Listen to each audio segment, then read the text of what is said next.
तक पीड़ित परिवार है, आपने उनसे मुलाकात की और उनके द्वारा जो सत्तारूढ़ पार्टी भारतीय जनता पार्टी के विधायक पर आरोप लगे, उसे आप कैसे देखते हैं?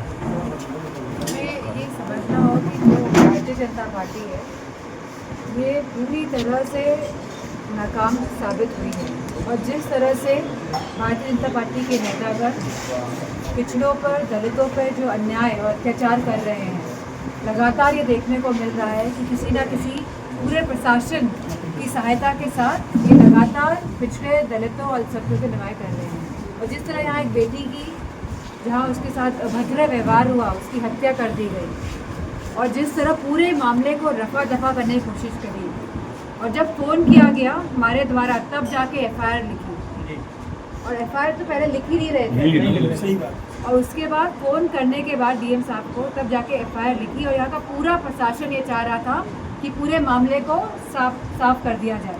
और ये यहाँ बिटिया की माँ खड़ी हुई है जो बहुत मामला शांत कर और पोस्टमार्टम तक नहीं कराना चाह रहे थे और तशरीह की पूरी प्लानिंग कर दी गई थी।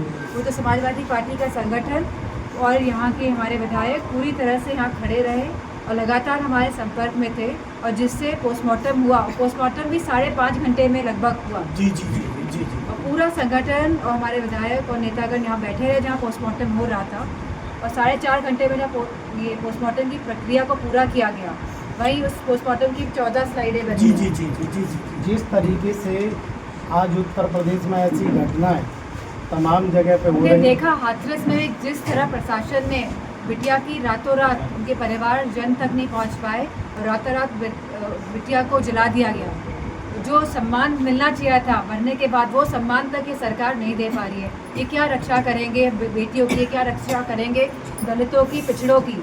ये खाली दबाने का काम कर सकते हैं और दबाने के माध्यम से ही शासन कर रहे हैं ये लोग। जिस तरीके से इस पीड़ित परिवार की मदद के लिए जैसे ये लोग भटकते हैं, इधर उधर जाते हैं, एफआईआर नहीं हुई है। हम चाहते हैं कि डीएम एसएससी से इस कार्रवाई करें और जो भी आरोपी है उसको पकड़ें, क्योंकि सब जानते हैं गवाह भी मौजूद हैं और पूरा एक गांव भी जानता है, गवाह भी मौजूद और डर के मारे गवाह भी गांव में एंटर नहीं कर पा रहे हैं। अब देखिए स्थितियाँ क्या हैं इस प्रदेश की, इस गांव की, इस मध्य प्रदेश की। इसमें मुख्य आरोपी 3 बनाए पुलिस के द्वारा।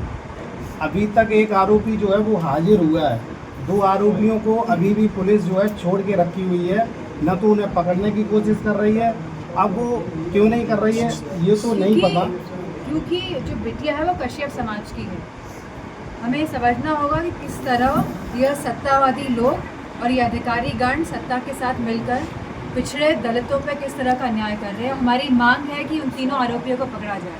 अंत में एक सवाल है, समाजवादी पार्टी का पूर्व में एक डेलीगेशन आया था यहाँ पर। उस डेलीगेशन के द्वारा समाजवादी पार्टी को जो रिपोर्ट दी गई, उसमें समाजवादी पार्टी इस पीड़ित परिवार की मदद कैसे कर रही है और कहाँ तक उस मदद पहुँची है? नहीं, हम पूरा केस परस्यू कर रहे हैं, लगातार हम संपर्क में हैं आप लोगों के साथ भी और प्रशासन को भी बोला है हमने कि इसको पकड़े और हमारी लगातार मांग रही है कि प्रशासन कड़ी से कड़ी कार्रवाई करके तीनों आरोपियों को पकड़कर जेल में भराव के साथ उनको जेल में। ठीक है, धन्यवाद।